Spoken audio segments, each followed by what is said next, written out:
Alright, so this is going to be a review for TL going into Worlds 2019.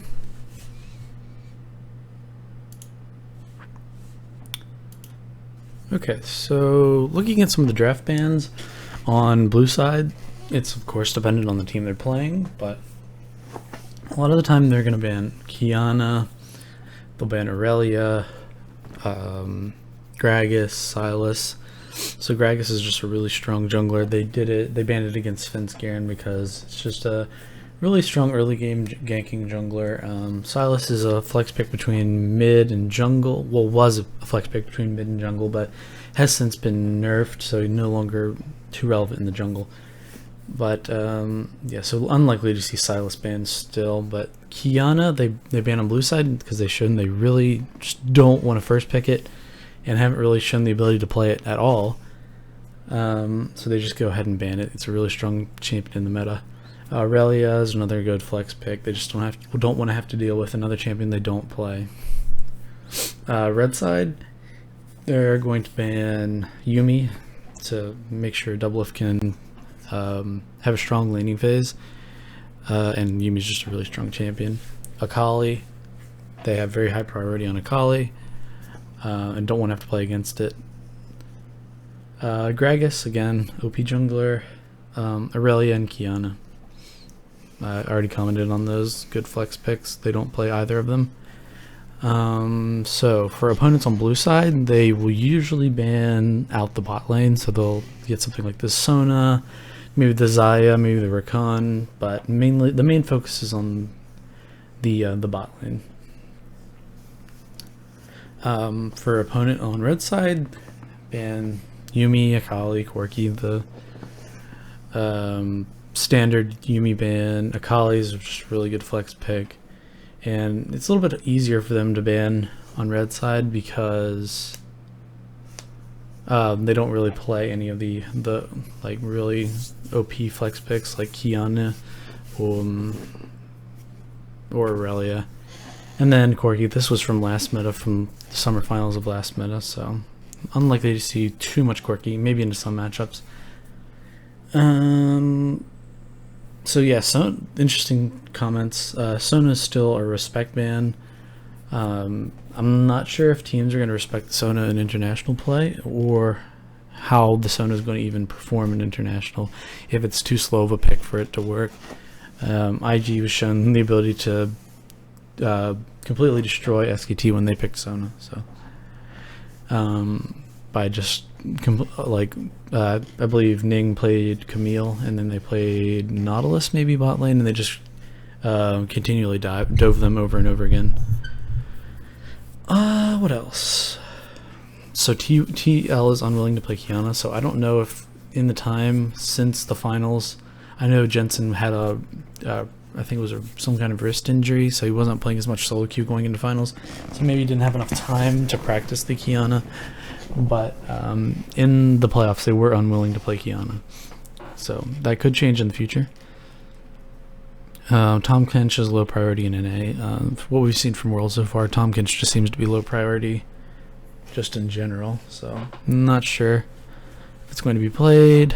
And then, like we've seen at Worlds, I made this before the play-in stage, but Pantheon likely to be pick ban, which it in fact was. I just made a comment about Fiora because I thought it might have a bigger impact, but it doesn't. I don't think we've seen it that much or at all at Worlds so far. It's still possible, like counterpick into some matchup. But yeah, impact traditionally isn't a Fiora player. And I was looking at his solo queue. He's playing a lot of Kled, so we could definitely see impact on Kled.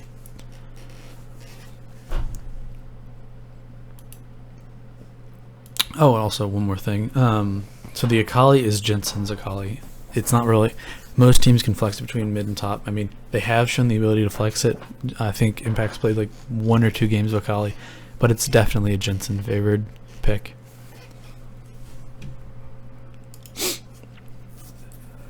Draft top lane. So they played a lot of Aatrox, and they first picked it when Akali was banned, but since the nerfs on to his wave clear, I doubt we're going to see much Aatrox going forward. His best champs, so I'm thinking he's going to really like the Kled coming into Worlds, because He's been playing a lot of it in solo queue, and it has the ability to affect other lanes, and it's just a strong. I think he has one of the highest win rates in solo queue, but maybe not. We've seen Wonder from G2 having a really high priority on Kled. Pantheon Prio, of course. Shen, Gangplank, Jace, Kennen. So in general, he wants to pick champions that don't let him get bullied, and that can help him match split push. And then the other type would be the global ultimate champions, so the Shen, the Gangplank, the Kled, to a certain degree, and then the Pantheon are all champions that he'd be really good on, because they're just they enable him to help out the other parts of the map and be more of a team player. Other champs, he's played Karma. Unlikely to see Karma. Nico, still a possibility. It's a decent flex pick.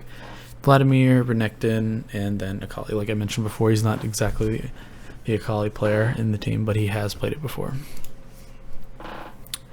So, for mid lane, for Jensen, takes most priority in draft next to bot lane. Either gets the first pick or a counter pick if on red side. So one of my things going into this world is, can your team properly flex pick Qiyana? Because Qiyana's a really strong champion, and getting her to a point where she can team fight and she can, properly skirmish is really important, and it's a really good tool that somebody can use, that a team can use. So, but the thing about Qiyana is she has bad matchups. We know Faker took LeBlanc into Qiyana, and Jensen took LeBlanc into Qiyana as well, and really sort of had a easy laning phase, was easily able to counter it. So a way to work around this is to flex pick Qiyana into jungle. So you're not pigeonholed into only running it in the mid lane and then potentially getting counterpicked. But yeah, his best champs. So back to that for a second. If TL can't properly flex pick the Qiyana, because Xmithy doesn't. He has played a little bit of Qiyana in his solo queue, so he definitely has played it before. But it's not the champion that I could see him playing. Possible, it's still possible. It's definitely possible, but he usually likes the more utility junglers. Like he plays a Trundle, he plays Sejuani. He likes to play J4, stuff that has good team fighting, and he can build tank on and just be a meatball. But his best champs, Akali, for Jensen, Akali, Azir, Sylas, LeBlanc, Orianna, Yasuo, Zoe, Corki, Syndra. So he definitely plays the Yasuo. They can definitely play Gragas Yasuo. It's not as OP for Team Liquid because Doublelift is very unlikely to play that bot lane. Maybe it's possible, but I really doubt it. But yeah, he can play pretty much anything. The control mages, he plays the assassins. The only thing he doesn't play Aurelia. We haven't seen his Qiyana, so I'm sure he's able to pick up Qiyana, but we do not know yet. Jungle, like I mentioned before, his preferred champions are Skarner, Jarvan, Trundle, Sejuani, Gragas, Lee Sin. Other options, Olaf, Rek'Sai, Xin. So he plays mainly slower level 6 junglers, like his favorites are Skarner, Jarvan, Sejuani. So this may be a problem if he isn't able to pick up those OP early game junglers. Like it seems that the meta is shifting towards that. People are dropping the Sejuani and they're moving towards stuff like the Lee Sin, Gragas, Xin, Rek'Sai, Elise, Talia, stuff like that can really impact the early game. So this could be a possible point of weakness for Team Liquid. Draft for the AD, high priority to secure a strong bot lane. The bot lane likes to push up and gain advantages in lane, get turret plating. But he has shown Doublelift has shown the ability to play weak side with Ezreal. If Jensen picks something like a LeBlanc, and they want to focus a lot around mid lane, he can play the Ezreal and play safe until it's time to group. And also he played Ezreal with the Gragas Yasuo. So it's just his pick when he has to play weak side. But best champions: Xayah, Caitlyn, Kai'Sa, Lucian, Sona, Sivir, Sona of course, Sona Taric, Sona Kench. Other options: Ashe, Varus, Ezreal. He might play a little bit of Ashe. I was watching his stream and he was talking about how he thinks Ashe is a strong champion, and he's traditionally played a decent amount of Ashe. Anything else for this? No, but I mainly expect him to play the Xayah, the Kai'Sa, maybe brings out the Caitlyn, puts the Caitlyn Morgana into Xayah Rakan. But let's move on. For support, has high priority in the draft along with AD. So yeah, well-rounded, can play any style. Best champs being Rakan, Tom, Yuumi, Braum, Alistar, Taric for the Sona Taric. Other options, I was looking at his solo queue, and he plays a lot of Leona and solo queue, Nautilus, Pike. He can also play Morgana, but these picks might just be what he prefers to play in solo queue, or it also might suggest that he's sort of changing his style because he realizes he needs to play more of engage style champions, as it seems the meta has been shifting towards playing stuff like Nautilus, Alistar, Rakan, and shifting away from stuff like Braum and Tom. So TL style. So TL mainly relies on mid and bot lane to get ahead, while top lane plays the weak side of the map. Impact will play champions that can help his strong side of the map. He'll play some, possibly bring out a Kled maybe, but that's just my speculation. Shen, Pantheon, Gangplank, and then he'll sacrifice CS and XP to help the team. So in general, Impact attempts to match the split push and not exactly win it. So you can think back to the series at MSI against IG with him versus the Shy. He was getting solo killed quite a lot in the series. So he really, in the 1v1 against strong top laners like the Shy, he's not going to be able to win it. But he wants to get champions that can at least match it, so it's just not the game isn't completely getting out of control.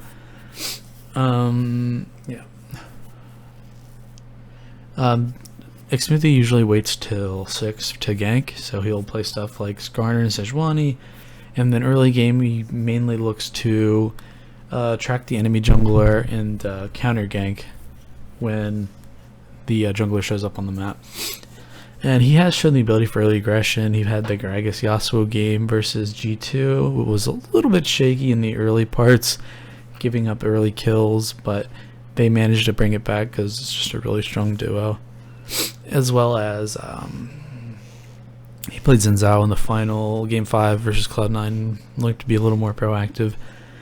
But yeah, he uses lane advantage in mid and bot lane to heavily focus on early dragons and Rift Herald plays.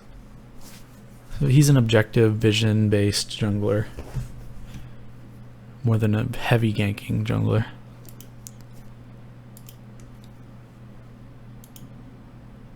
Yeah. And then Doublelift and Jensen will focus heavily on getting lane advantages and turret plating, while enemy laners may sacrifice these to make plays elsewhere. So what I mean by this is, for example, in the TL game versus C9, I think he played Caitlyn in that game, and he was really smashing the early game. Or I don't know, he was playing Xayah. He was playing Xayah that game, and he was really smashing the early game. And there was a point where Sneaky roamed with his team mid lane, and they got a couple kills while he was down bot lane, pressuring turret. So it just shows the priorities he has. He's more likely to get turret plating and first turret than grouping with the team and helping out. And I'm not necessarily saying that's a bad thing, it's just his preferred playstyle, I'd say. Just a really strong laner. And I'd say their main area of strength is they have strong team fighting and engages, so they're even able to match IG at MSI and take them down mainly through strong team fighting rather than them winning a split push. So TL keys to victory: draft a strong mid and bot lane and look to gather advantages in these two lanes. So you're going to want to get, in the meta currently, the strong bot lanes are Xayah Rakan. if you want to counter that, Caitlyn Morgana, Kaisa Nautilus. Trying to think. I'm thinking he's going to play mostly these champions. He has been playing a little bit of mages in solo queue, so possible that we see him playing some mages that have some strong kill potential bot lane. Yeah, so Xmithie is gonna want to hover these two lanes and look to counter gank, and then hope Impact top lane can just gather enough CS and play safe. And so in order to do this, TL needs effective vision if they actually want to properly counter gank. So that's on Xmithie and Core JJ to work together to get vision around objectives and to cover their lanes. And then I think that they should draft a top lane that can easily join or help other lanes, something like Shen, Pantheon, which is unlikely to get through, but Kled and Gangplank. So, and also focus on early attention on gathering objectives like Dragon and Herald, like I mentioned, and then gather small advantages throughout the game, CS, tower plating, dragon control, and use these advantages to create item discrepancies and rely on strong team fighting in the mid game around objectives like Dragon and Baron. So what I'd consider very standard, like Korean style League of Legends. So keys to beating TL: just be better, Forehead. So many of their wins gained domestically come from advantages in either mid or bot lane. So you can use Xmithie's early passiveness by looking for early ganks with junglers like J4, Gragas, and Zhao. And so Jensen's quite a good player, but Xmithie isn't really known for his just insane mechanics and his ability to pull off crazy ganks. So with that, I consider their mid jungle duo kind of mediocre. So if you're able to win the mid jungle 2v2 and then bring that across the map, then that's a good way of beating TL. Also, can they handle Kiana? Is Kiana something that they can properly flex? Do they have a counter pick for Kiana? And is that even going to matter if they flex it into the jungle? Impact struggles in the 1v1, so he's a solid team fighter. So, but he, like I said earlier, like for example against the Shy, he was dying constantly to the Shy. He was able to find those insane engages, like I remember the Nico 3-man stun into ult, which was great. But the key is to spread out the map against Liquid, make it so he has to match the 1v1 and gain advantages through that. And also, they can't properly flex mini champions. They don't play the Aurelia, they can't really flex the Akali, they can't flex the Kiana, or at least that's my prediction. Thinking what else. I think those are the main ones. They're very standard, you know what to expect when playing against them. So betting odds, looking at the betting websites, most of them are fairly similar. The highest being 29 on Bet365. So this might be a little bit contentious, but I think they're able to beat any team in the world except SKT. They should. Saying that they are definitely able to lose to any team as well, but the thing about SKT is I feel like SKT has a very similar play style. Maybe they're a little more flexible with their top laner Khan, but I don't think they're going to be able to get mid control or advantages in the bot lane. And SKT is definitely the strongest team fight team in the world. So I doubt they're ever going to be able to beat SKT. So maybe if they dodge SKT and they get a good stylistic matchup, they'll be able to win the whole thing. But it's unlikely, and I think these odds are fairly representative of that. But still, they're a decent dark horse pick if they can avoid SKT. They have a hard but manageable group if Dalmon joins, which of course they did. I made this before the group draw, and so they have two hard opponents. But if you think about the opponents, they already beat IG at MSI. Of course, IG's changed, but people don't necessarily consider them to be better than they were at MSI. But there's always a possibility that they level up when they join the tournament. And the thing about Damwon is they have a very weak bot side of the map, so if Doublelift and Core JJ are able to pressure them enough and gain advantages, they might just be able to take over the game completely. So in my opinion, again, people might disagree with this, but I think they have a similar odds to winning to Fnatic, but they have much higher odds comparatively. So the highest for Fnatic being 21 and the highest for TL being 29. And in my opinion, they're at my top 6. They're in my top 6 at Worlds. So, but I don't know if people necessarily agree with this, that they have similar odds to Fnatic. People usually consider LEC to be a stronger region, and Fnatic coming in as the 2nd seed to be strong. But stats breakdown. They have a average game time of 32. That's actually the 4th fastest in the tournament, which might surprise some people, because I'd say most people think that they are a slow-paced team. I think that would be the general consensus, but they actually have the 4th fastest game time. Combined kills per minute, 9th fastest in the tournament, so 9 out of 16. It's middle of the pack. So by comparison, SKT and Griffin would have something like a 0.5.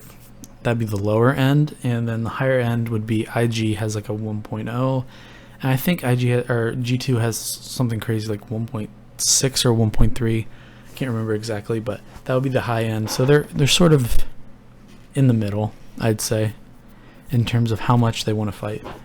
Dragon percent 68%. This is fairly high. Herald percent 50%, and then they usually first 3 towers 83%. This is just I think a product of how strong their laners are, specifically in NA.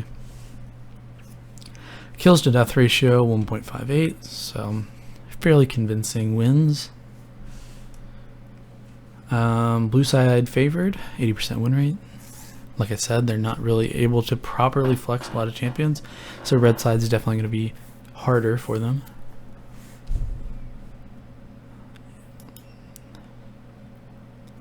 Mid lane, some stats for them. CSD at 15, 3.8, moderate. All sort of moderate advantages. Damage per minute, 495, fairly decent. 23.2% of the team's damage, and then he takes 23.4% of the team's gold. And if you take the ratio of the damage to the gold, you get 0.99, which I call the gold effectiveness rating. And this is basically tells you how much damage they're doing relative to 1% of the team's gold. So for every 1% of the team's gold, he's doing 0.99% of the team's damage. So it's a way to measure how effective that gold is at getting you actual damage. So yeah, 0.99 is a little bit low, but 1.0 I'd say is standard. But maybe it's a function of the fact that he plays a lot of assassins that really don't do as much damage as other carry champions, maybe like a Corki. But you can investigate that more just based on what champions he plays. ADC stats. Wait, did I skip one? Oh, I think I skipped one. I think I skipped impact. Yeah, I skipped impact. So CSD, he's usually at a disadvantage in terms of XP and CS. Damage per minute, fairly average, good. Maybe above average for top laner. He actually has a very high gold effectiveness in terms of how much damage or how much gold he takes to how much damage he has done. I think this is mostly a product of the fact that he played so much Aatrox, and Aatrox just does a lot of damage in team fighting. So, and then stats for ADC, moderate advantages in lane, very high DPM. So he's doing 29.8% of the team's damage and taking 26.4% of the team's gold. Oh yeah, and it also should be mentioned, this is an adjusted gold percentage that only factors out, I should say, starting gold as well as passive gold generation. And then, so passive gold generation just being the gold you get over time, not any gold gained by items like support items or like gold per 10 items. And then his gold effectiveness rating is 1.13. It's very high for an ADC. So especially in this split, gold effectiveness ratings have been lower for ADCs, but 1.13 is still very high. Yeah, that's my review for TL. Thanks for watching.